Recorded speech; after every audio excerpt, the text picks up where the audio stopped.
Eh bien, bonjour à tous, bonjour et bienvenue à nos clients, nos partenaires distributeurs, aux enseignants, nos collègues SMC et à tous les utilisateurs d'air comprimé. Je suis Denis, formateur chez SMC, la division formation de SMC France, et je suis assisté de Eric pour la partie question chat comme d'habitude. Bonjour Eric. Bonjour Denis, bonjour à tous. Durant ce quatrième webinaire, je vais vous apporter des informations en complément du module e-Sensei Actionneur partie 1 que vous avez pu suivre afin de compléter vos connaissances sur ce sujet. Vous allez recevoir juste après le webinaire par mail une fiche synthèse de cette présentation vous permettant d'avoir un support écrit.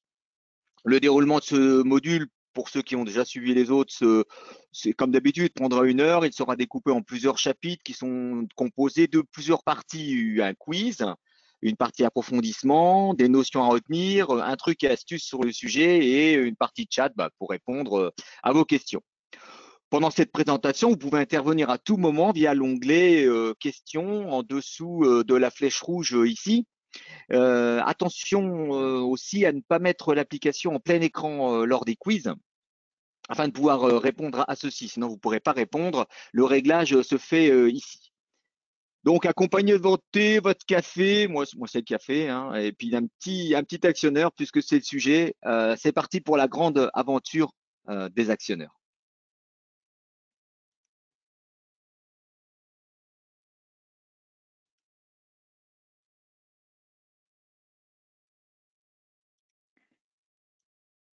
Alors, durant ce webinaire, nous allons approfondir les conséquences des contrepressions. On va parler des taux de charge, de l'énergie en mécanique, extrêmement important en ce qui concerne les actionneurs, les différents amortissements, et puis ensuite les différentes constructions des actionneurs et leurs choix.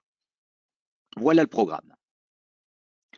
Bon, commençons tout de suite par un quiz. Vous en avez l'habitude maintenant avec cette question que je vous propose maintenant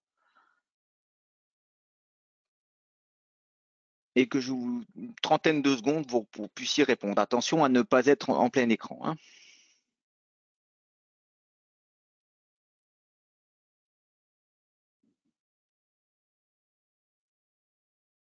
Encore une dizaine de secondes.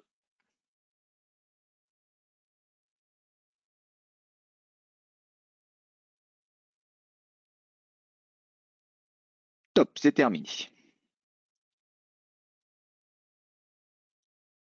Bien, alors comment un actionneur crée un effort? Avec la surface de son piston, bien sûr, d'après la loi de Blaise Pascal, et puis la pression d'alimentation. On rappelle que vous vous rappelez que F égale PS. Pas le diamètre de la tige, pas la taille du raccordement pneumatique, qui va plutôt gérer la vitesse de l'actionneur. Alors, découvrons ensemble vos réponses. Alors, les couleurs que vous allez découvrir ne correspondent pas aux bonnes réponses. Juste pour qu'on puisse partager ensemble vos réponses. Bon, vous voyez, vous avez tous répondu, la surface du piston et puis la pression d'alimentation en général, et bien parfait. Pour les autres, on va continuer, on va essayer de creuser ces notions-là. Alors, je dois changer mon actionneur, mais est-il bien dimensionné? Si vous vous posez ces questions, ce chapitre est fait pour vous. Donc, vous savez, on reprend que F égale PS. La force, c'est la pression par la section. La force en newton, la pression en mégapascal, la surface en millimètres carrés. Ça, c'est l'unité internationale. Et vous savez qu'il y a une deuxième unité, on va dire usuelle, où la force est exprimée en décanewton ou en kilo, la pression en bar, et la section à ce moment-là en centimètres carrés. Donc, c'est très pratique, hein, puisque généralement, on a 6 bars. Vous avez une force 50 kg à lever à 6 bars. Vous pouvez en déduire directement la section et donc le diamètre de votre actionneur. Bien, alors pour mettre ça en image, je vous ai fait, pour bien que ça soit ancré, je vous ai mis un moyen mémotechnique, je vous ai fait cette petite photo où là, vous prenez avec votre pouce et votre index un clou. Donc, quand on prend un clou entre pouce et l'index, vous avez la même force. Donc, on va dire que la force de l'index est égale à la force du pouce. Ou alors, c'est que vous avez un souci avec votre main. Je vais l'écrire, force de l'index égale force du pouce. Maintenant, je vais regarder au niveau du clou ce qui se passe. Dans le clou, ben, vous avez une surface élevée d'un côté, le côté de la tête, et puis une surface faible du côté de la pointe. Donc, on va dire que la surface, effectivement, de l'index est supérieure à la surface du pouce. Donc, vous voyez où je veux en venir. Si j'écris F égale PS de chaque côté, étant donné que j'ai la même force au niveau de l'index et au niveau du pouce, on va écrire que la PS index est égale à PS pouce. Mais, comme on vient de voir, la surface du pouce est beaucoup plus petite. Et donc, pour avoir l'égalité, il va falloir que la pression du côté de l'index soit beaucoup plus petite. Et donc, on va avoir égalité. Comme la pression est plus petite au niveau de l'index, ça fait moins mal à votre doigt parce que vous avez des capteurs de pression dans le doigt, dans les doigts d'ailleurs. Et c'est pour ça que du côté de la surface petite, la pointe, ça pique, hein, et la pression étant plus forte. Voilà un petit moyen mémotechnique de se rappeler de cette formule de F égale PS, le clou. Bon, dans l'industrie, cet effort est utilisé par les actionneurs. Donc, on est plus dans cette configuration-là.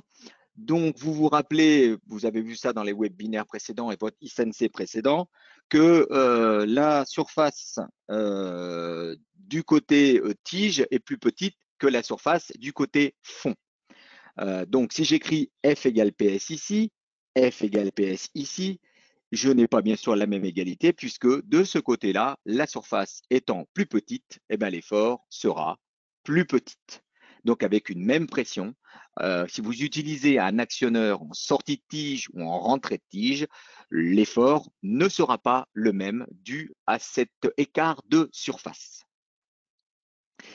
Quand on fait ça, cette force F égale PS, on appelle ça l'effort théorique. On va maintenant regarder en détail ce qui se passe avant et pendant la mise sous pression des actionneurs. Alors, vous avez un actionneur, vous avez la pression atmosphérique, il est posé sur l'établi, vous venez de l'acheter. Donc, de chaque côté, on a F égale PS, F égale PS, sauf la pression est nulle, hein, c'est la pression atmosphérique. Donc, quand il n'y a pas de pression, il n'y a pas de force. Donc, il n'y a pas de force, il n'y a pas de déplacement. Bon, maintenant, on va mettre de la pression sur la chambre arrière. L'air comprimé va arriver. Donc, on a toujours notre F égale PS d'un côté, on a toujours notre F égale PS de l'autre côté. Et comme la pression commence à monter, on va avoir ce que je vais appeler l'effort théorique. F égale PS. Bon. De l'autre côté, vous avez la masse de la tige, vous avez le frottement au niveau du nez, avec le joint de nez, et vous avez du frottement au niveau du piston, avec le joint de piston. Donc, ça va empêcher la tige d'avancer. Donc, l'effort théorique, avant que la tige commence à avancer, il va falloir développer un certain effort, un effort minimum, pour lutter contre l'effort que j'ai appelé résistant, qui regroupe la masse de la tige et les différents frottements. Donc, l'effort théorique doit être plus grand que l'effort résistant, sinon votre tige ne va jamais avancer. La force disponible en bout de tige est donc égale à la force théorique moins cet effort résistant. Généralement, en fonction des constructeurs, il est très faible.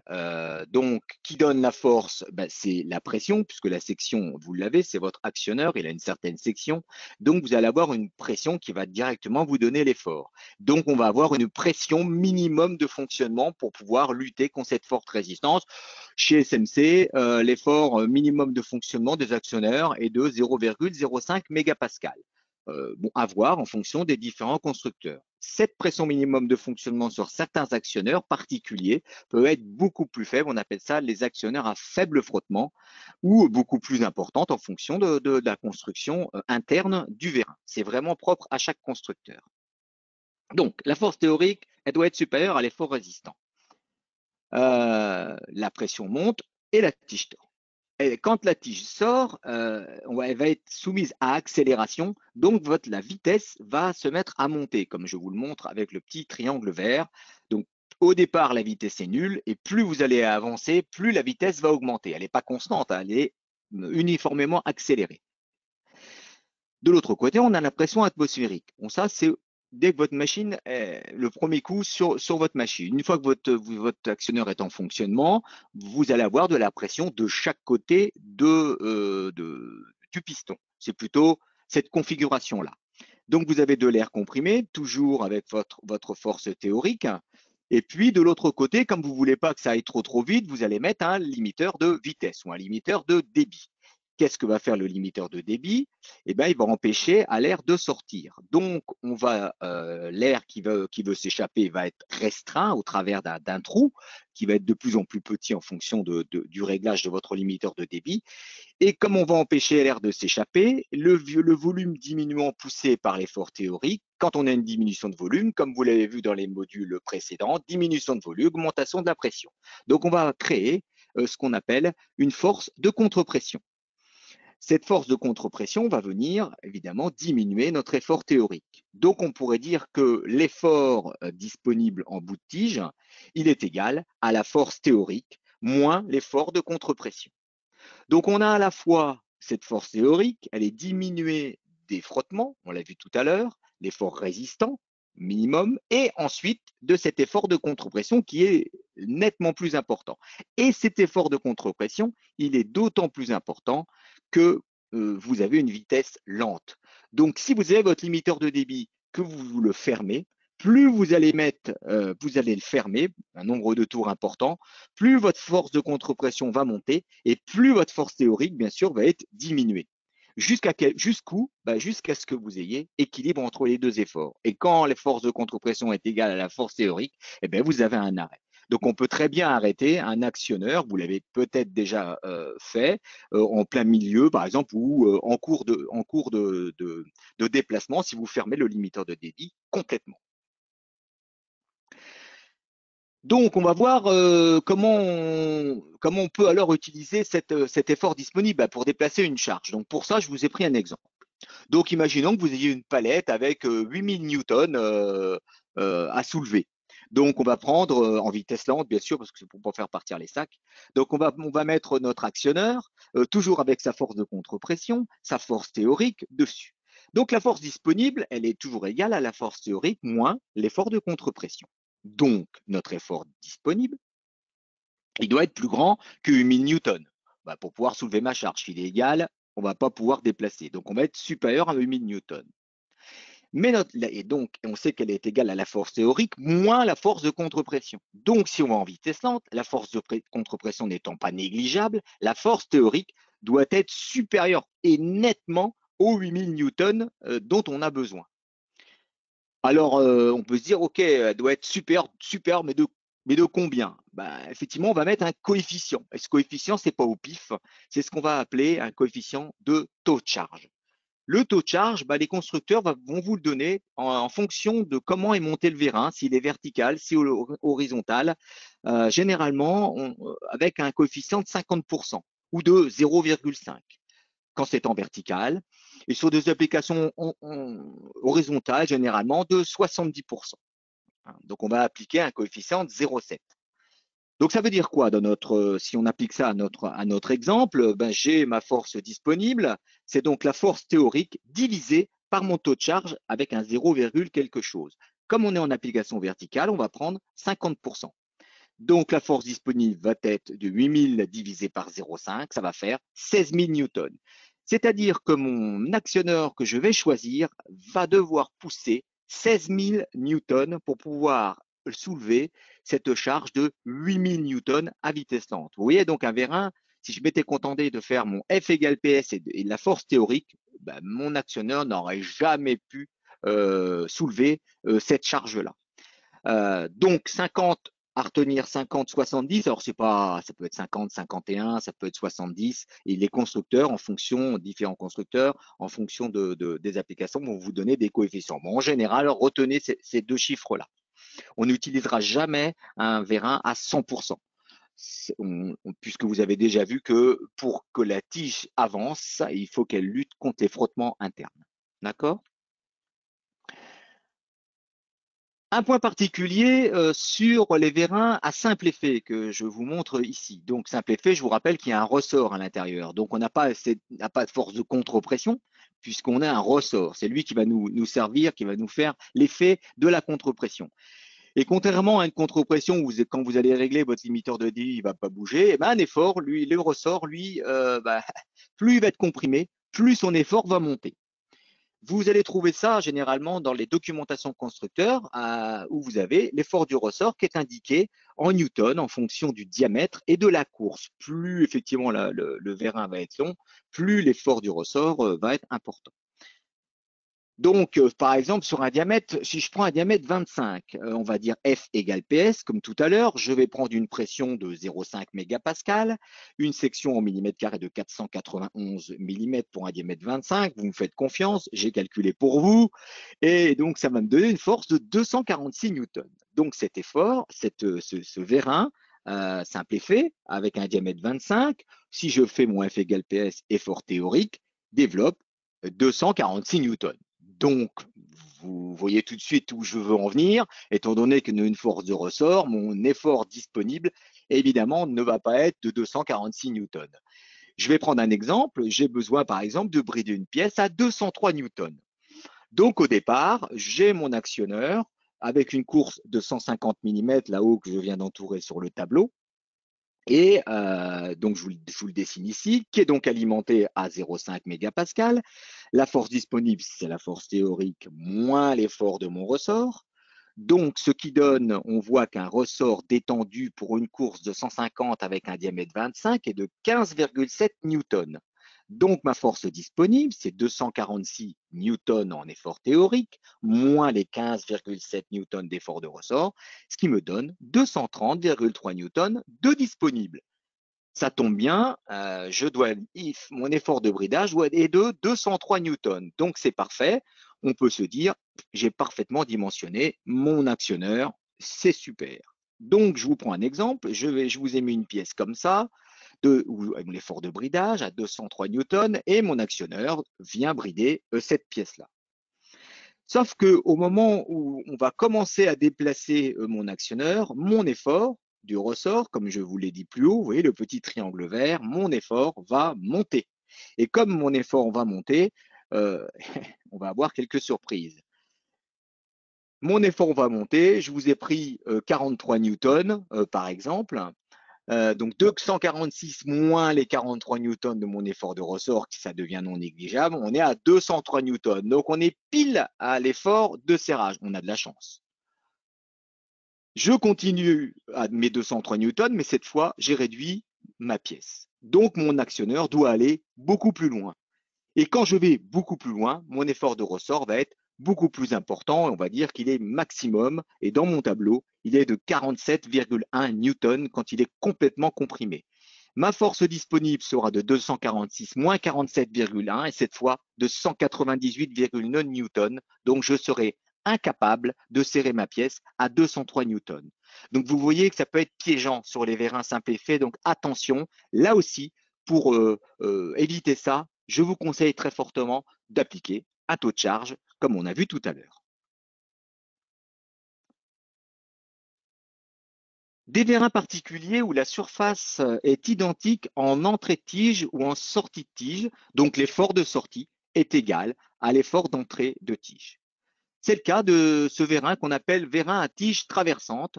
Vous voyez, vous avez le piston au centre, donc une tige de chaque côté, donc même section de chaque côté, donc même effort en entrée et en sortie. Et puis, il y a un deuxième type de vérin particulier, c'est là un vérin qu'on appelle sans tige, on enlevait la tige.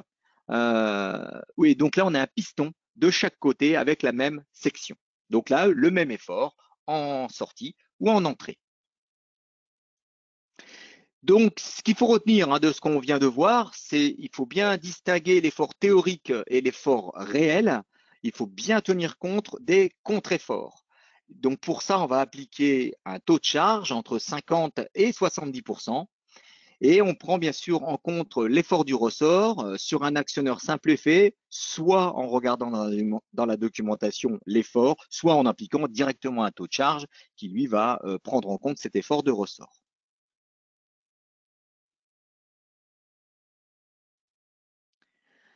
Donc, prendre comme valeur de pression d'entrée de l'actionneur moins 0,1 mégapascal par rapport à la sortie du traitement d'air est une astuce à retenir hein, pour garantir le bon dimensionnement de votre actionneur. Je vous rappelle que F égale PS, donc la pression est importante. On prend, dans mon exemple, l'actionneur ne va être alimenté qu'en 0,4 mégapascal, alors que la sortie au niveau de mon traitement d'air est de 0,5 mégapascal. Eh bien oui, parce que vous allez avoir une canalisation, on va passer par différents composants. Là, je vous ai mis un distributeur dont vous verrez un peu plus tard dans les modules comment tout ça fonctionne. Donc, si vous vous contentez de prendre la pression à la sortie de votre traitement d'air pour déterminer des actionneurs, eh bien, vous risquez d'avoir quelques surprises puisque en réalité, vous n'aurez pas la bonne pression à votre actionneur. Donc, attention, une petite astuce à retenir. Eh bien, c'est ainsi que se termine ce chapitre de contre-pression et taux de charge. Vous avez quelques instants pour poser vos questions, à moins que vous en ayez déjà posé des questions. Eric? Oui, Denis, donc une première question concernant les actionneurs. On a vu qu'il y avait des pertes liées à leur rendement. Alors, est-ce qu'il existe des actionneurs avec des rendements plus importants que d'autres? Oui, tout à fait, puisque au niveau du rendement, alors pour les néophytes, le rendement, hein, c'est la puissance délivrée par la puissance restituée, hein, ce que je vais récupérer par rapport à ce que je donne. Donc, ben, on voit que pour déjà qu'un actionneur commence à fonctionner, et ben, lui, il va consommer de l'effort pour lutter contre tous ces frottements internes. Donc, les rendements en fonction de la pression minimum de décollement, c'est ce qui va nous impacter le rendement. Donc, effectivement, les vérins qu'on appelle à faible frottement ou très haute vitesse, on a travaillé sur les joints internes, la graisse aussi à l'intérieur, pour pouvoir augmenter ce rendement. Voilà. C'est pour ça que vous avez D'accord, très bien. des différences. Autre question? Et puis, oui, une deuxième question par rapport au taux de charge. Donc, on a vu qu'il y avait différents taux de charge en fonction de l'application. Bon, tout ça, c'est un petit peu compliqué. Est-ce qu'on pourrait prendre un taux de charge par défaut qui serait valable un petit peu dans tous les cas? Ben, c'est effectivement les deux taux de charge que je vous ai donnés. Si vous, la bonne pratique, c'est tout ce qui va être montage vertical et tout ce qui va être montage horizontal avec vitesse lente, hein, puisque quand vous allez avoir de la vitesse lente, vous allez monter la contre-pression, prenez 50% au niveau du taux de charge. Pour toutes les autres applications, montage horizontal à grande vitesse, par exemple, ou les applications tout à fait standards, vous pouvez prendre 70%. Il y a même des constructeurs qui montent jusqu'à 80%. Nous, SMC, on donne 50% et 70% qui sont les deux taux de charge préconisés. D'accord, merci. Et ben, c'est tout pour le moment. Eh bien, très bien. Nous allons continuer avec vos claviers, tous à vos claviers, pour de nouveau une petite question. Et vous avez pareil 30 secondes pour pouvoir y répondre.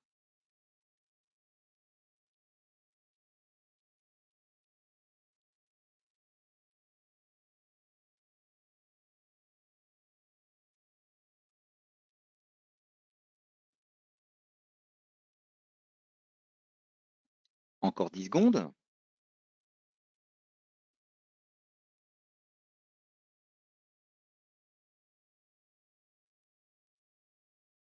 Terminé. Alors, ben, une énergie, elle est exprimée en, eh bien, elle est exprimée en joules, parfaitement. Ouah, je vous avais mis des unités ensuite plus électriques, mais c'est très bien. On va partager ensemble vos réponses, hein. Euh, euh, Monsieur Joule, c'est James Prescott Joule d'ailleurs. C'est un Anglais hein, qui, dans les années 1800, je crois que je vous ai mis une petite photo. Voilà, voilà Monsieur Joule. Bah, on lui rend hommage quand même. On va voir ce il a mis en place la théorie de la conservation de l'énergie. Donc, on va regarder ça dans quelques instants. On partage ensemble vos réponses. Bah, parfait. Vous avez tous répondu, Joule. Vous êtes magnifique.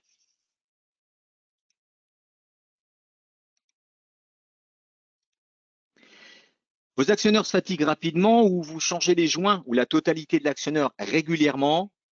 Alors, avez-vous vérifié le niveau de l'énergie mécanique? C'est à ces questions que l'on va répondre maintenant.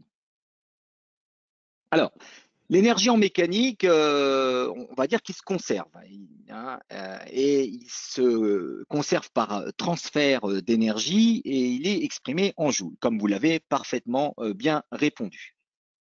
Alors, les énergies en mécanique, il y en a deux. Elle est composée, hein, cette énergie mécanique, de deux énergies. La première, c'est ce qu'on appelle l'énergie en réserve, une énergie potentielle ou de position. L'énergie potentielle, c'est la masse d'un objet statique, hein, parce qu'il ne bouge pas, à être donné à une certaine hauteur. Il est positionné à une hauteur par rapport au sol et il est attiré par le sol avec l'attraction terrestre, qui est de 9,81. Je vous ai mis 10 mètres par seconde carré, qui est l'accélération pour que ça soit plus simple au niveau des calculs.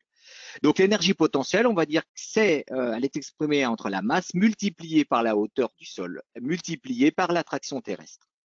Énergie potentielle. La deuxième énergie mise en œuvre pour l'énergie mécanique, donc c'est l'énergie de mouvement. Quand cet objet qui était statique va se mettre en mouvement. Il était au sol et il va se mettre à tomber.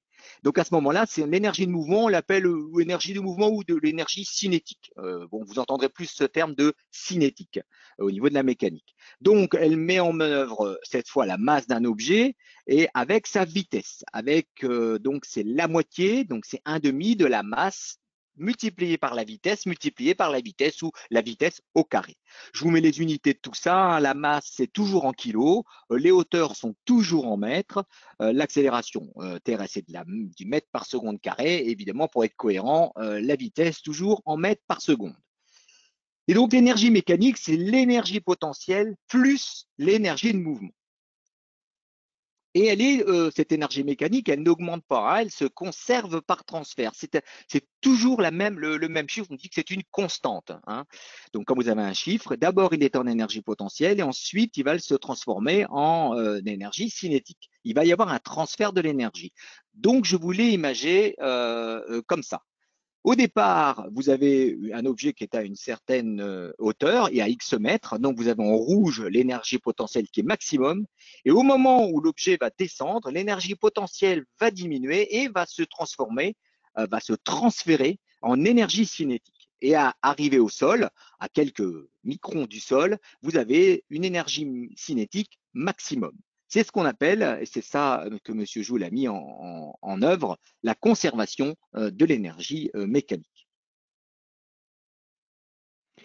Alors pour imaginer ça, je vous ai mis, je vous ai fait une photo de mon jardin. Donc mon jardin, vous voyez, un beau jardin, j'ai mis à ce moment-là un beau prunier. Et si vous étiez bien observateur, vous avez vu qu'il y avait une prune ici, et cette prune se trouve à 5 mètres de hauteur. Donc au départ, elle est toute jolie, et puis évidemment, on se doute qu'au moment où elle va tomber, elle s'écrase et elle s'éclate par terre. Alors, pourquoi ma prune s'éclate en bas?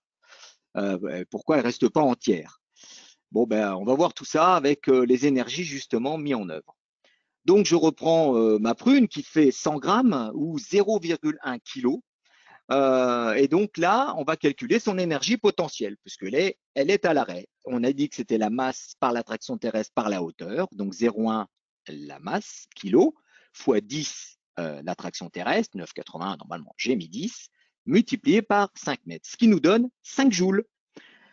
Voilà l'énergie potentielle de ma prune. Et d'un seul coup, elle tombe. Au moment où elle tombe, cette énergie potentielle se transforme en énergie de mouvement ou énergie cinétique. D'accord? Au départ, l'énergie cinétique, elle est égale à 0, puisque la vitesse, comme ma prune est accrochée, elle est de 0, donc pas d'énergie cinétique. L'énergie potentielle 5 joules, énergie cinétique de 0. Elle tombe, attention, le mouvement se fait, à quelques micromètres du sol, on a une énergie cinétique maximum qui est de 5 joules, puisqu'on a un transfert de l'énergie. Donc, on peut dire que mon énergie cinétique, qui était un demi de la masse par la vitesse au carré, on fait un demi de la masse, toujours mes 0,1 kg de ma prune, multiplié par la vitesse que je ne connais pas, mais on sait par contre que l'énergie cinétique, elle est égale à 5 joules d'après la conservation, théorème de conservation de l'énergie. On peut donc en calculer, vous me faites confiance, la vitesse qui va être de 36 km/h. Et donc vous pouvez comprendre, vous voyez pourquoi ma prune arrive en bas à 36 km/h, évidemment, elle s'éclate par terre. Et à ce moment-là, quand on est arrivé, bah, la hauteur étant de 0 puisqu'on est au sol, la masse par l'attraction terrestre par la hauteur étant à 0, on a 0 joule. Donc on a bien toujours dans un premier temps, tout à fait en haut, l'énergie potentielle plus l'énergie cinétique qui est égale à 5 joules. Et arrivé en bas, on a l'énergie cinétique de 5 joules plus l'énergie potentielle qui est de 0. On a toujours 5 joules. Donc on a là, c'est pour vous montrer la conservation de l'énergie. C'est bon pour vous? Maintenant, on va comprendre qu'un petit objet, mais avec lancé d'une grande hauteur, bah, ça peut être dangereux, car il a une énergie potentielle très importante.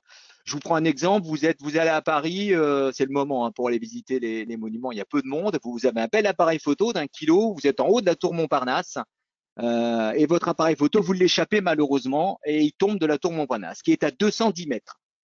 Et bien, arrivé en bas, donc cet appareil photo de 1 kg à 210 mètres possède une énergie potentielle de 2100 joules. Donc, arrivé en bas, il aura 2100 joules. Et si vous êtes dessous, ça peut faire très mal. Alors, on peut dire 2100 joules, c'est beaucoup, c'est peu. On ne sait pas trop. Donc, voyons cela. Je vous ai mis pour ça une échelle. L'échelle des joules avec quelques exemples. Si vous prenez une pomme de 102 grammes, que vous la levez à 1 mètre, eh ben, vous avez développé 1 joule. Si un actionneur pneumatique qui va pousser 7 tonnes avec un vérin de diamètre 300 mm mais à 1 km/h, donc très lentement, développe 265 joules quand il va arriver au bout de sa capacité. Ensuite, un rugbyman qui fait 100 kg, une belle bête, en pleine course, il a 18 km/h, et vous voulez le plaquer, eh ben vous recevez 1250 joules. Et puis un dernier exemple que je vous ai pris, qui est bon plus celui qu'on connaît malheureusement. Vous voulez arrêter une voiture lors d'un accident qui fait 1 tonne, hein, à 1000 kg, à 125 km/h, on développe 600 000 joules. Donc vous voyez nos 2100 joules de tout à l'heure de notre appareil photo, bah, c'est à peu près 2 rugbyman de 100 kg que vous arrêtez en pleine course. Donc effectivement, et ça peut faire très mal si vous voulez recevoir dessus. Vous voyez que mon appareil photo finalement qui fait 1 kg peut provoquer de gros dégâts. Donc cette histoire d'énergie est très importante et nous, dans nos actionneurs, va falloir qu'on en tienne compte puisque arrivant en fin de course, va falloir le dissiper. Alors comment on les dissipe? Eh ben, on va utiliser ce qu'on appelle des amortisseurs de choc. Donc les amortisseurs de choc, qu'est-ce qu'ils vont faire? Ils vont amortir l'énergie cinétique, puisque évidemment on est en déplacement, donc en mouvement, donc le fameux 1,5 de mv2 ou vv, 2 fois la vitesse. Et en fin de course, comme on l'a vu aussi tout à l'heure, vous avez vu que la vitesse, elle part de 0 et elle monte. Elle n'est pas constante, elle s'accélère. Arrivant en fin de course, vous avez généralement la vitesse maximum, donc la plus grande vitesse, donc la plus grande énergie cinétique. Et donc, il faut absolument vérifier la capacité d'amortissement maximum de votre actionneur, de votre vérin, donc en incluant en plus le sens de montage. Si vous êtes en vertical, si vous descendez la charge, si vous poussez la charge ou vous la retenez. Donc, cette énergie, les constructeurs vous l'indiquent hein, dans les docks avec absorption d'énergie cinétique maximum en fonction du diamètre en joules.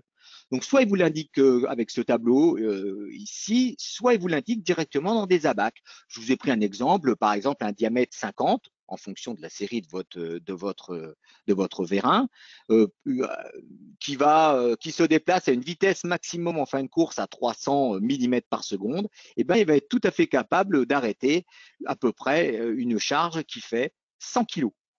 Donc là, on ne vous parle pas de joules, on vous parle directement de kilos avec ces tabacs-là, mais ça revient au même. Ça veut dire que la capacité d'énergie cinétique en joules de ce vérin-là, il est capable d'arrêter 100 kg lancés à 300 mm seconde pour un diamètre 50. Alors,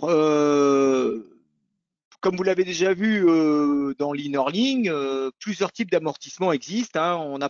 J'approfondis ce sujet là dans quelques minutes, mais avant tout, on résume tout ça.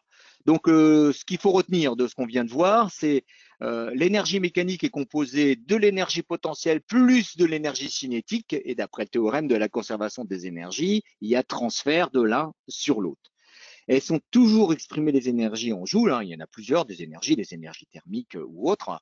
Les énergies cinétiques est proportionnelle au carré de la vitesse, 1,5 de mv2. Et il faut consommer cette énergie par l'amortissement. Évidemment, elle va se transformer, elle ne va pas disparaître d'un seul coup. Cette énergie va se transformer en chaleur, en déformation mécanique au niveau d'une tôle, par exemple, au niveau de l'accident sur une voiture. Et bien sûr, il faut prendre en compte le sens du montage de l'actionneur. Si, par exemple, vous êtes en vertical, si vous levez la charge ou si vous descendez la charge, les énergies mises en place, la capacité d'amortissement du vérin ne va pas être identique. Bon, et puis on pourrait dire que la notion importante quand même, c'est que je ne peux pas manger ma prune car elle est éclatée. C'est quand même très important. Bon, allez, en cas d'accroissement de la vitesse, en ajustant les limiteurs de débit, attention aussi à la forte augmentation d'énergie cinétique. Eh oui, quand on règle la vitesse d'un actionneur parce qu'il ne va pas assez vite, vous allez aussi augmenter, vous avez bien compris maintenant, l'énergie cinétique. Donc une petite astuce utile, puisque l'augmentation d'énergie cinétique devrait être bien sûr compensée, sinon on risque de détruire le matériel. Hein. Vous avez un signe significatif, le bruit. Vous entendez un bruit, un claquement sur un vérin ou un ensemble mécanique qui se met à claquer. Donc ça veut dire que là, vous n'êtes plus en capacité d'amortir cette énergie cinétique, donc un risque de destruction. Donc, généralement, au niveau des limiteurs de vitesse, on commencera toujours par un limiteur de débit fermé. Et ça, je vous le rappelle aussi. Bon, c'est ainsi que se termine ce chapitre énergie en mécanique. Et bien sûr, j'ouvre maintenant le chat pour répondre à vos nombreuses questions. Eric? Oui, alors plusieurs questions. Donc, la première, ça concerne donc la capacité d'absorption de l'énergie des vérins d'une série de vérins à l'autre. Est-ce qu'on pourrait dire que pour un même diamètre, l'absorption sera la même ou est-ce que ça dépend des séries de vérins? Excellente question. Effectivement, ça dépend des séries de vérins. Donc, on va détailler ça quand je vais vous parler des constructions. Vous allez tout comprendre tout à fait la construction des vérins. Mais effectivement, en fonction des différents types de vérins et des amortissements que vous allez pouvoir mettre en place, comme vous avez vu dans le module e-learning, et on va aussi revenir là juste après, vous allez donc avoir une capacité d'amortissement des vérins qui va être complètement variable. Donc, un diamètre 25 d'un type de vérin avec la capacité d'amortissement ne va pas être la même qu'avec un diamètre 25 avec un autre type de vérin. Tout à fait. D'accord. D'ailleurs, vous voyez que généralement, les vérins haute vitesse, très haute vitesse, ils sont plus longs, beaucoup plus longs que tous les vérins. C'est vraiment des vérins spéciaux parce qu'ils ont des grandes chambres d'amortissement, des grandes capacités d'amortissement. D'accord. Et alors justement, vu que ça change d'un vérin à l'autre et que ça a l'air assez compliqué, est-ce qu'il y a des solutions pour vérifier les capacités, faire des calculs facilement? Tout à fait. Ça, je vous présente ça dans quelques instants. Hein. J'élude un petit peu la question. Je vous réponds juste que bien sûr, il y a des logiciels qui vont vous permettre de calculer ça. Je vous montre ça dans 1 ou 2 minutes, juste quand on Ça va parler marche. des capacités d'amortissement, puisqu'on va détailler ça maintenant. Eh bien, on peut continuer. Alors, c'est tout pour les questions. Voilà. Et bien, comme on va voir les différentes capacités d'amortissement juste avant ça, évidemment, comme d'habitude, on va passer au quiz et vous avez 30 secondes pour répondre à la question.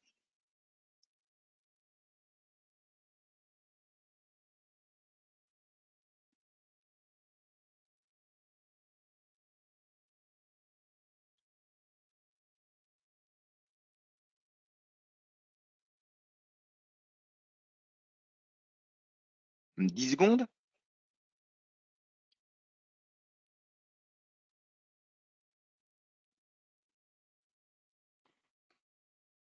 Terminé. Alors, découvrons ensemble la bonne réponse. Quel type d'amortissement n'est pas intégré directement à l'actionneur standard? Effectivement, c'est l'amortissement hydraulique. L'amortissement pneumatique et élastique, comme vous l'avez vu dans le module e-learning, sont intégrés à l'actionneur. Alors, hydraulique, il y a quelques actionneurs particuliers qui ont aussi l'amortissement hydraulique intégré. Mais bon, ce sont des vérins spécifiques. Donc, on va pas s'étendre là-dessus. Il y a toujours des spécificités. Alors, on va d'abord partager les réponses. Qu'est-ce que vous avez répondu? 50% voilà, ont répondu hydraulique, un petit peu élastique. Donc, je vous rappelle, les élastiques sont intégrés directement dans les. Et puis, aucun, s'il y a toujours il y a toujours soit un pneumatique, soit un élastique dans les vérins. Quelques vérins ont rien, mais Mais c'est des vérins particuliers aussi quand on cherche des vérins spécifiques. Bien. Alors, quel amortissement, effectivement, c'est dans les questions du chat que vous m'avez posé, dois-je choisir? Et ben, comment je les détermine? Ben, je vous explique ça dans ce chapitre maintenant. Alors, les trois types d'amortissement qui existent, vous l'avez vu dans le module e-learning. Le premier, je reviens dessus, c'est de l'élastique. Élastique, avec je reprends ce visuel, avec des fameuses bagues d'amortissement. Et puis, je vous ai fait une photo d'un vérin en coupe. Donc, vous voyez qu'à ce niveau-là, la petite étoile blanche, vous avez ces bagues d'amortissement, ces rondelles d'élastomère. Je vous fais pardon, un focus là-dessus. Donc, vous voyez, on les voit ici. Donc, ces fameux rondelles d'élastomère, c'est elles qui vont amortir. Alors, faut pas se mentir, on va consommer un petit peu de joules. C'est plus pour le bruit. Effectivement, quand des gens ont répondu tout à l'heure, aucun, parce qu'on n'a même pas ces rondelles d'élastomère. Donc, certains actionneurs n'en ont pas. Et donc, ils n'ont effectivement aucun amortissement. Mais c'est quand même très rare aujourd'hui. Donc l'amortissement élastique. Le deuxième amortissement, c'est l'amortissement pneumatique, un des plus connus. Donc je vous rappelle aussi ce petit schéma que vous avez vu. On va redétailler avec une photo à côté du produit en coupe. Donc ici, vous avez ce qu'on appelle les bacs d'amortissement. On ne voit pas très bien, donc je vous fais une autre vue. Donc vous les avez ici, vous les avez ici, hein, au niveau du vérin. Qu'est-ce que l'on a encore? Vous avez le canal par lequel l'air va s'échapper une fois que la bague d'amortissement va arriver sur son joint d'amortissement. Donc l'air ne va pouvoir s'échapper que par ce canal-là. Et puis bien sûr, la vis d'amortissement que vous voyez ici. Donc on revient sur ce schéma. Donc vous avez votre tige qui va se déplacer vers la droite. Quand elle va se déplacer vers la droite, vous allez avoir contact de la bague d'amortissement avec le joint d'amortissement qui va créer étanchéité et l'air qui est emprisonné va être obligé de passer par le petit canal en bas. Et l'échappement de cet air dans le raccord principal va être géré par la vis de réglage. Donc, si vous vissez complètement la vis de réglage, donc vous empêchez l'air, vous diminuez toujours par le mouvement de la tige euh, la capacité derrière, donc vous diminuez le volume, donc vous augmentez la pression et vous créez donc une belle contre-pression qui là va complètement anéantir notre force et donc votre actionneur va s'arrêter. Donc, on règle toujours l'amortissement avec la vis complètement vissée et après, on desserre tout doucement. Hein. C'est comme ça qu'on règle. Pourquoi? Parce qu'au moment où vous allez mettre le premier coup, au moins, on est sûr qu'on va amortir correctement la charge. Sinon, on risque déjà de dépasser la capacité de mon vérin. Attention, les vérins, les actionneurs, quand ils sont neufs, si vous les changez, les vis d'amortissement sont réglées, sont serrées à fond. Donc, il faut penser à bien les dérégler. Et puis en fait, le dernier amortissement, c'est l'amortissement hydraulique. Souvent, ce sont des petites pièces que vous trouvez comme ça, qui sont des amortissements extérieurs, hein, comme on l'a dit tout à l'heure. C'est pour ça qu'on a dit que c'était ceci qui était extérieur au vérin. Donc vous voyez, hein, qui est un peu intégré dans un vérin, il se trouve ici au niveau de l'amortissement hydraulique. Mais ça, ce sont des choses particulières. Donc pour imaginer ça, je vous ai pris une installation industrielle. Donc là, vous avez effectivement, vous voyez, une pièce à déplacer de droite à gauche via l'actionneur qui se trouve ici. Et puis cette charge, elle est guidée ici et ici avec deux guides, des patins billes. Vous voyez, donc elle se déplace de façon, elle est orientée verticalement. Donc je vous ai fait un dessin de tout ça, un schéma. Donc on retrouve notre pièce ici en verticale avec les deux guides que j'ai dessinés en noir. À une certaine vitesse, il a sa propre masse et puis notre actionneur qui fait bouger tout ça. Alors, on va prendre une première hypothèse. On va dire que la masse est de 10 kg, ma vitesse est de 100 mm par seconde, c'est-à-dire 0,1 mètre par seconde, et on va appliquer notre formule de l'énergie cinétique de mouvement 1,5 de mv2. 1,5 de mv2, on va remplacer la masse de 10 kg et la vitesse de 0,1 mètre par seconde. Et on trouve une énergie de 0,05 joules. Cette énergie de 0,5 joules, on va prendre le tableau de cet actionneur. On voit que au niveau des énergies, 0,05 joules, ça nous donne un diamètre 20 en amortissement élastique. Donc, je vais choisir un diamètre 20, amortissement élastique, s'il est bien sûr capable de déplacer la masse de 10 kg, ça c'est une autre donnée, mais au niveau de l'amortissement de la charge, à la vitesse de 100 mm/s, il est tout à fait capable de prendre et d'arrêter et de consommer cette énergie. Maintenant, évidemment, je vais changer les données. J'ai toujours la masse de 10 kg, par contre, je vais à 500 mm/s. Au lieu de 100 mm/s, donc 0,5 mètres par seconde, je calcule mon énergie et là, je trouve 1,25 joules. 1,25 joules, on voit que si on va dans mon tableau, il faut aller ici du côté de l'amortissement pneumatique et on va aller à 1,27 diamètre 32 en amortissement pneumatique.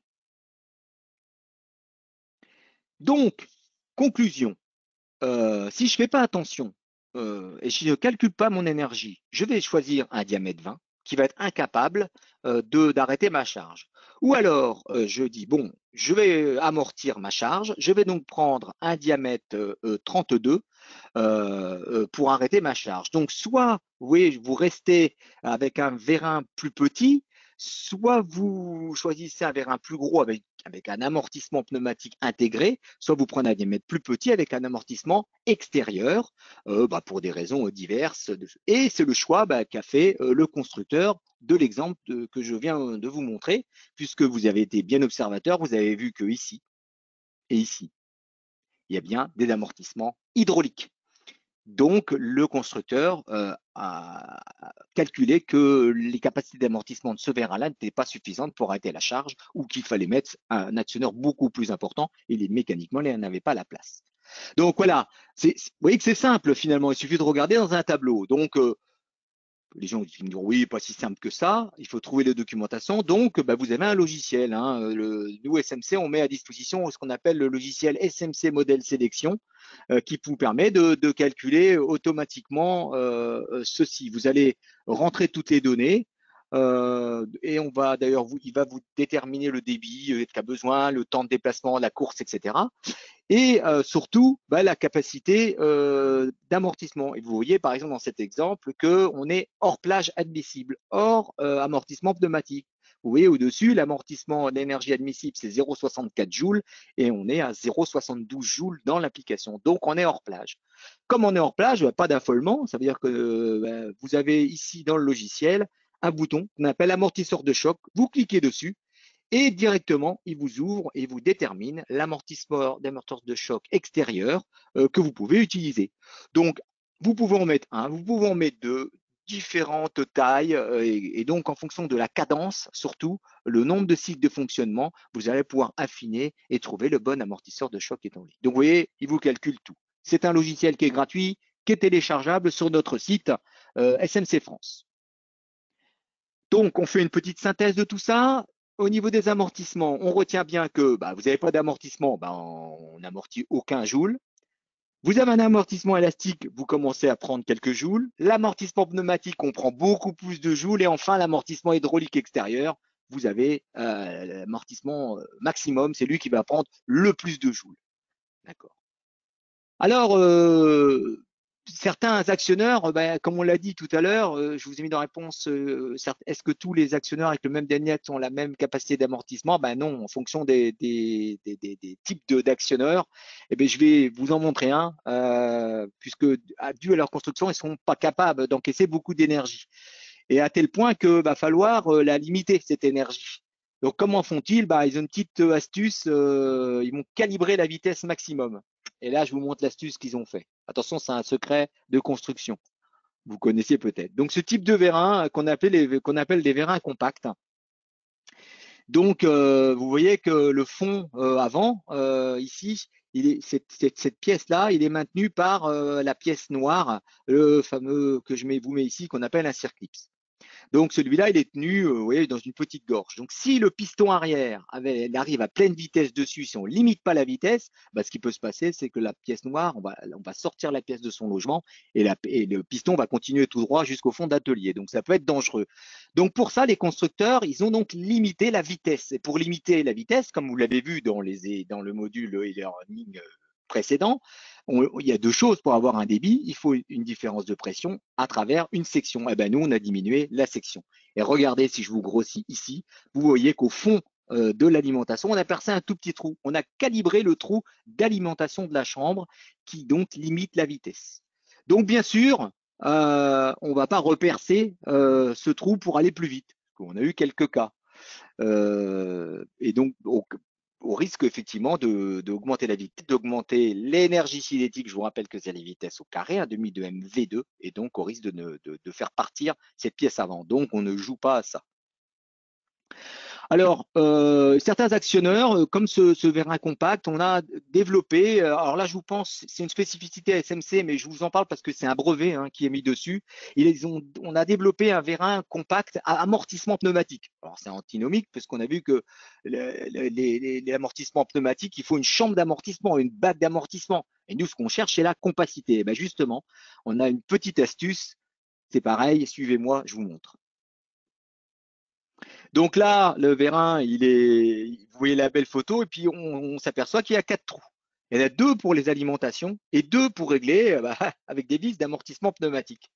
Donc, comment ça fonctionne? Ce vérin, en fait, le piston, il est un peu plus important que le piston classique et il possède 2 joints. Donc, au départ, l'air s'échappe par ici, par l'orifice calibré via votre vis d'amortissement et par là. Donc, tout se passe bien. Voilà, votre vérin fonctionne. Le piston se déplace et puis, pouf, il arrive ici. À ce moment-là, le premier joint crée une étanchéité et coupe l'alimentation. Donc, l'air est obligé de s'échapper par le deuxième orifice qui lui est calibré. Et donc, là, on réalise l'amortissement pneumatique.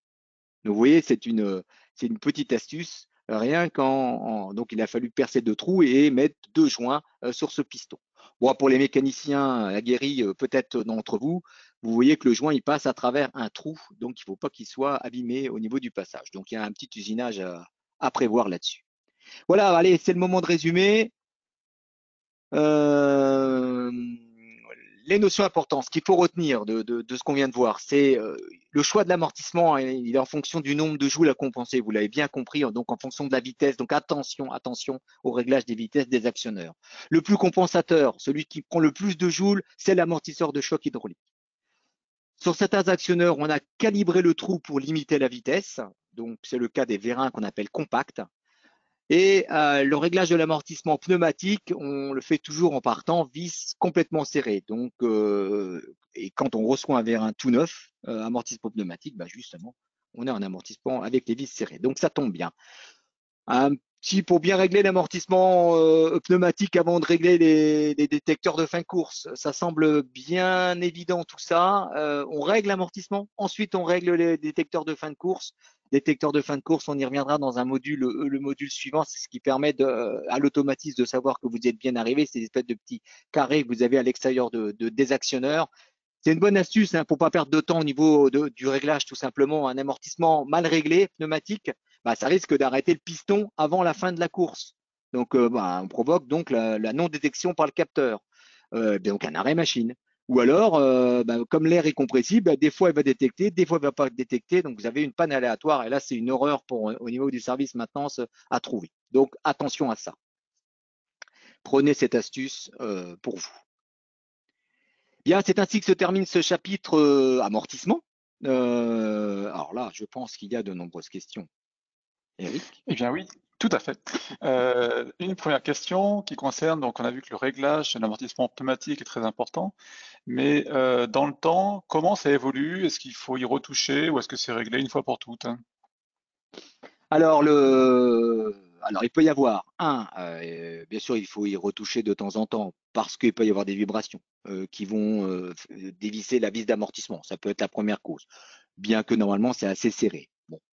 Encore une petite astuce, il y en a qui mettent un point de loctite à l'intérieur, comme ça, ou de cyanolite, on va pas faire de publicité pour loctite, un point de cyanolite au fond, comme ça, on risque de pas les dérégler. Et puis 2, vous allez avoir une usure du joint. Vous avez vu que la bague d'amortissement va arriver dans un joint. Tous les joints, à fur et à mesure, et en fonction de la qualité d'air aussi, vous voyez pourquoi une qualité d'air est importante, va s'user plus ou moins vite. Donc on va avoir, au bout d'un moment, une capacité, un amortissement qui va se dégrader dans le temps et donc il va falloir faire une maintenance sur ces actionneurs. Oui, tout à fait.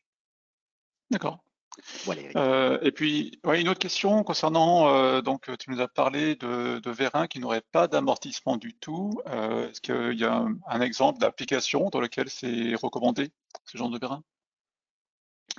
Aucune, non, aucune, enfin, à ma connaissance, aucune recommandation.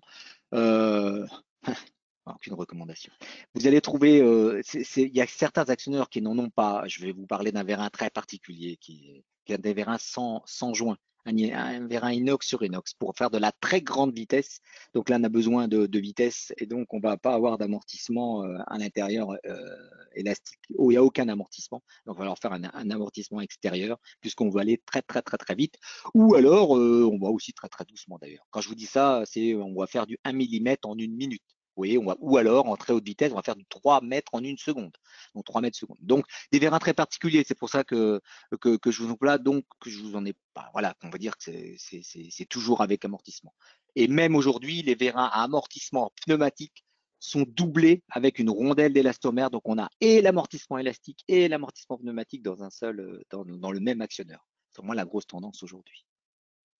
D'accord, très bien. Et ben c'est tout pour le moment. Merci. Merci. Alors, nouvelle question. On va voir justement, je vais répondre maintenant au chat précédent concernant le fonctionnement, la composition interne des vérins, donc la construction des vérins. Donc pour tout ça, on va introduire tout ça avec une petite question. Vous avez l'habitude et vous avez 30 secondes pour y répondre.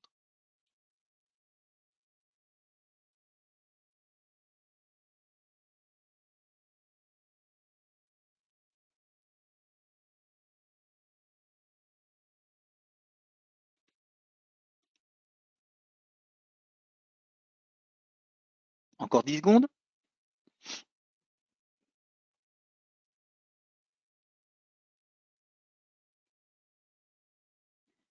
Et voilà, terminé. Donc, on découvre quel type de joint permet de créer l'étanchéité du piston par rapport au tube interne d'un actionneur? Eh bien, il fallait répondre effectivement le joint dynamique. La bague de piston, non. Découvrons ensemble vos réponses. Qu'est-ce que vous m'avez répondu? Bague de piston et vous m'avez dynamique. Ouais. Alors la bague de piston, c'est pas, ça va pas créer un joint d'étanchéité, hein, ça va vous permettre de guider le piston. Bague de piston, c'est une bague de guidage hein, pour le piston. Il y a un petit piège là-dessus. Donc c'est un type de joint, comme on vous le mettait dans le module e-learning, mais on a peut-être passé un peu vite là-dessus. Ce sont les joints dynamiques. On y revient et on précise tout ça. Donc ça veut dire qu'il y en a besoin. Alors, mes actionneurs sont-ils réparables? Alors peut-être que vous avez. Oui, je vais vous masquer le. Excusez-moi, 2 secondes. Il faut que je coupe votre sondage. Petit problème technique, oui, nous en excuser. Voilà. Mes préactionneurs sont-ils réparables? Ben, voilà, ça va répondre à votre question de tout à l'heure que vous m'avez posée concernant la construction des vérins. Ça dépend effectivement des vérins. On voit ça dans ce chapitre-là. Donc d'abord les vérins avec tube serti. Vous avez qui sont pas démontables. Le tube est serti sur le fond. Alors je vous fais un petit, vous voyez, on voit que le tube ici, il rentre à l'intérieur du fond. Donc là, c'est serti, c'est indémontable. Donc le seul joint que vous allez pouvoir changer, c'est le joint généralement devant, là, le petit joint de nez qu'on met. Euh, mais bon, très clairement, ces actionneurs-là, généralement, on ne s'amuse pas à changer les joints, on change complètement le vérin. Étant donné le coût du joint plus de l'intervention, ça vaut peut-être pas, ça va coûter peut-être plus cher que l'actionneur neuf. Le deuxième vérin qui existe sont les vérins avec un tube vissé. C'est-à-dire que là, celui-là est démontable. Le fond arrière et le tube sont monoblocs. Vous avez un tube, vous voyez, et puis devant, vous avez un flasque qui est vissé sur le tube. Bon, ou alors, vous pouvez même avoir 2 flasques de chaque côté si vous avez une course longue. Donc, celui-ci, vous pouvez dévisser et puis changer, intervenir à l'intérieur du vérin. Le troisième, c'est le vérin compact qu'on a vu tout à l'heure. Bon, celui-là est démontable. Vous avez vu que le fond arrière est monté à la presse, hein, puis il est certif. Donc ça, c'est pas démontable. Par contre, devant, vous avez la pièce qui est retenue par un circlips, hein. Voilà, je vous fais le détail du petit circlips qui est ici la pièce noire. Vous enlevez le circlips et puis à ce moment-là, vous enlevez la pièce devant et vous pouvez sortir le piston du corps. Et donc, vous pouvez intervenir et changer les joints. C'est une conception très compacte, hein. Vous remarquez aussi sur ce vérin que le piston, vous voyez, vous avez juste le joint. C'est-à-dire que si vous voulez une détection magnétique, il va falloir rajouter derrière le piston un anneau magnétique. Donc le piston va être beaucoup plus important. Donc le corps va être un petit peu plus long. C'est le seul actionneur, le vérin compact, qui extérieurement, la dimension va changer en fonction si vous avez ou pas une détection magnétique, hein. Et puis enfin, le vérin avec tirant, un des plus connus, celui est démontable. Bon, le tube est serré entre deux flasques par quatre tirants ou 8 vis, ou d'ailleurs les deux, hein. On peut avoir les tirants et les vis dessus. Donc tout ça, ça va nous permettre d'intervenir au niveau de la maintenance sur les joints. Donc d'abord, les joints dynamiques, hein, dont on a parlé tout à l'heure dans le quiz. Donc le premier joint dynamique, il est ici. Donc il est à l'avant du vérin. Donc vous voyez, on peut le sortir comme ça avec un tour de vis à bourron. Quand vous le sortez, voilà à quoi il ressemble. Et puis je vous ai fait un gros plan. Vous voyez, c'est ce qu'on appelle un joint à lèvres. Donc celui-là, il peut tout à fait se remplacer. Le deuxième joint dynamique qui existe, c'est le joint qui se trouve de l'autre côté du fond, avant, et d'ailleurs arrière. C'est ce qu'on appelle le joint d'amortissement. Quand je vous disais tout à l'heure, la capacité d'amortissement, en fonction du temps, le joint peut être usé. C'est ce joint-là qu'on va venir changer. Donc, oui, je vous le montre ici. Le joint blanc, pareil, on va le sortir. Il est pris dans une gorge. Il est un peu particulier. On voit qu'il y a des créneaux. Donc, c'est pareil, je vous ai mis un gros plan là-dessus. Et ce qu'on va appeler évidemment un joint cranté. Donc, il peut aussi tout à fait se changer. Un troisième joint et dernier joint dynamique que l'on peut changer, bien sûr, c'est le joint de piston qui se trouve ici. Donc, celui-là, pareil, on va le sortir de sa gorge. Je vous fais d'abord un gros plan ici du joint. Vous voyez, il a une forme très particulière qui est une forme en V, et pour ça qu'on va l'appeler donc un joint en V. Et puis, quand je vous prends ce joint-là de côté, vous voyez il n'est pas lisse, il a des crans, hein, on dirait comme presque un roulement à billes, hein. C'est vraiment une photo d'art, ça. Voilà, grandir. Pardon. Ce joint avec ces créneaux, en fait, ça sert à quoi? C'est-à-dire qu'au moment où la pression va arriver, on va venir écraser ce joint, hein, on va déformer le joint et il va s'écraser au niveau extérieur, au niveau du V, le V va s'épaissir. Donc plus vous avez de pression, plus le joint se déforme et plus vous augmentez la surface de contact, et ce qui est normal, plus j'ai de pression, plus il va falloir que je fasse d'étanchéité. Donc c'est un joint auto-adaptatif en fonction de la pression. Au départ, j'ai peu de pression, j'ai une petite surface de contact, mon vérin part plus vite que les autres, et effectivement, au moment où il prend la charge, où la pression monte, on va augmenter la surface de contact avec ce joint. Voilà.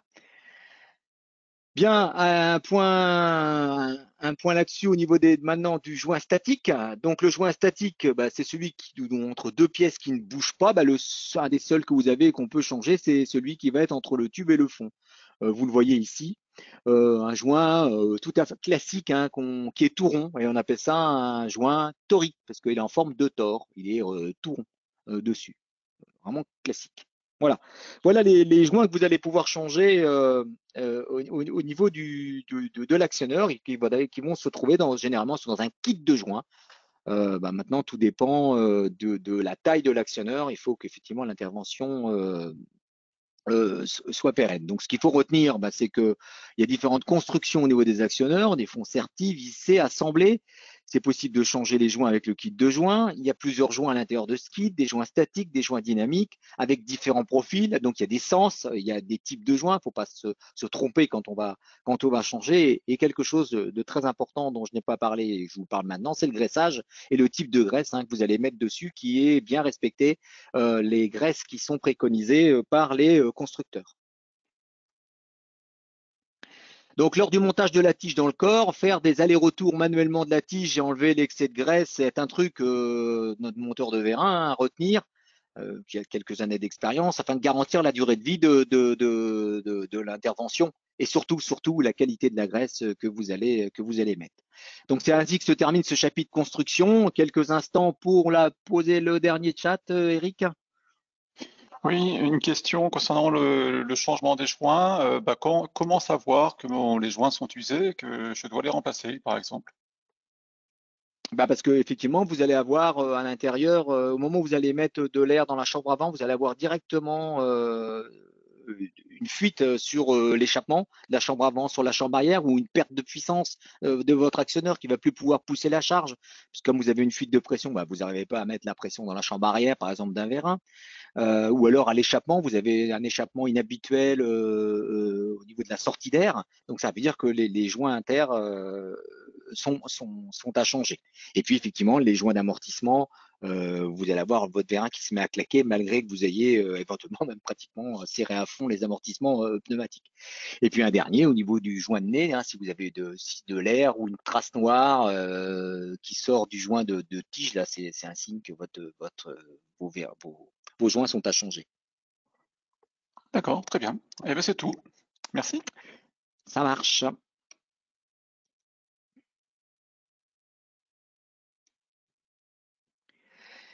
Écoutez, si ma caméra veut bien marcher. Voilà. Merci d'avoir participé à ce webinaire pour aller plus loin dans les actionneurs partie 1, et que maintenant vous vous sentez beaucoup plus à l'aise sur ce sujet. Je vous rappelle que vous allez recevoir juste après par mail, c'est une fiche synthèse de cette présentation, vous permettant d'avoir un support écrit. Un rendez-vous pour notre prochaine session pour aller plus loin consacrée aux actionneurs partie 2.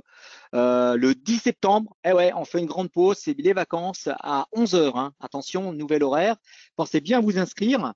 Et toujours, si vous voulez voir des produits en coupe, échangez avec nous en direct. Rendez-vous pour notre formation chez vous, en présentiel. Vous connaissez maintenant nos conseillers formation, Karine et Grégory, sur le site de SMC France. Rubrique formation, SMC, demande d'information. J'espère que vous avez passé un agréable webinaire. Si cela vous a plu, vous pouvez toujours nous mettre un commentaire sur le réseau LinkedIn. Merci Eric pour ton assistance. Eh bien, merci Denis pour toutes ces explications. C'était très intéressant. Très bien, écoutez, je vous souhaite à tous une bonne fin de journée et de bonnes vacances. Et puis je vous dis à bientôt, au 10 septembre. Au revoir. Au revoir.